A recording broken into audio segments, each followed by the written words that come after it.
मेरा नसीब हुई तलखियाँ ज़माने की, किसी ने खूब सज़ा दी है मुस्कुराने की।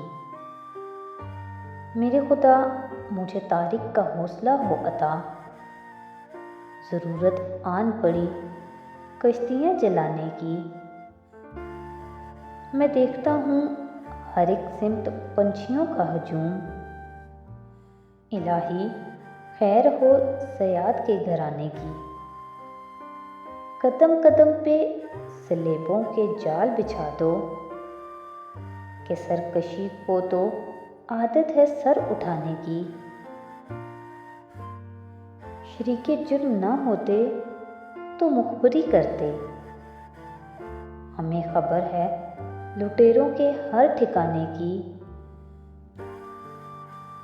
हजारों हाथ गिरबां तक आ गए अजर, अभी तो बात चली भी ना थी ज़माने की। मज़ीद ऐसी वीडियोज़ के लिए हमारे चैनल को सब्सक्राइब करें। बहुत शुक्रिया।